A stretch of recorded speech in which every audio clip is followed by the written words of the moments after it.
I'll ever stop to think about why it is exactly that Trump wants all these new construction projects. See, part of that is because construction is a money launderer's dream. Government construction projects involve huge budgets, and they span multiple years. They require contractors policing contracts, normalize cost overruns that are justified as jobs programs or security needs. And once they're approved, stopping them is politically radioactive. The way this works is that the project is under bid to win approval. Then construction begins, and all of a sudden unforeseen issues appear. Security changes, design refinements, change in orders are issued, right? But there's no rebid. There's very limited oversight, and it's priced out by the same contractor. This is where the real money moves. And it's untouchable because the delays are framed as national interest. Okay, stopping mid-building costs more than continuing. And the legislators, they don't want to kill jobs. The way we look out for this is we look for low initial bids plus massive overruns. Okay, repeated emergency modifications. Same consultants approving the changes. Then there's the layered contractor and subcontractor chains. The way this works is the prime contractor hires subcontractors, and the subs hire subs who hire subs. So the paperwork multiplies, and oversight collapses. All right, the shell companies slip in 2 or 3 layers down. This is effective because government audits the prime contractor, not the subs. So the ownership of subs is rarely examined, and the payments are justified as industry standard. The way we spot this is we look for subs with no online presence. Okay, reuse subcontractors across unrelated projects, and payments that are routed offshore for specialty work. And of course, there's materials fraud.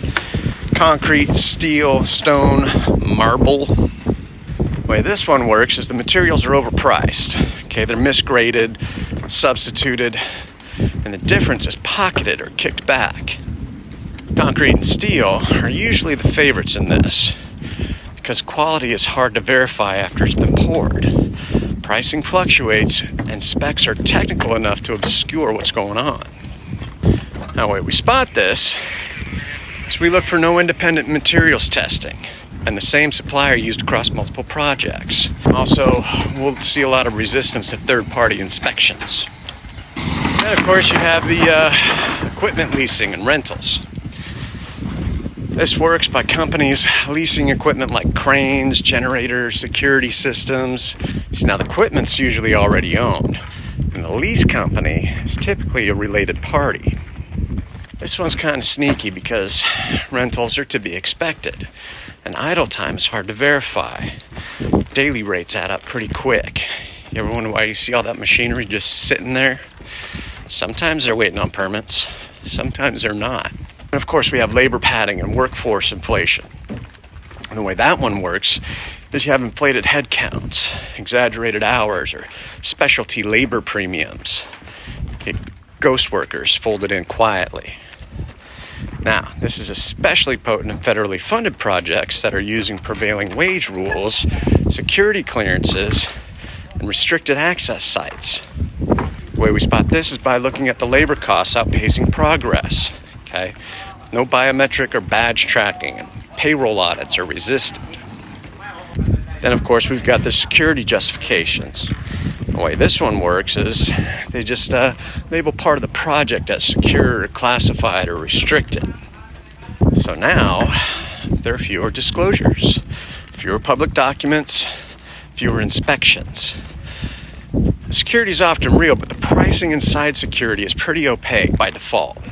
Let's not forget about the architecture and design laundering.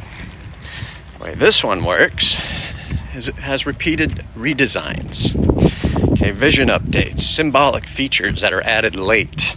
The design firms charge hourly per revision, per concept. Now, projects that are near places in Washington, like monuments, usually they're politically protected.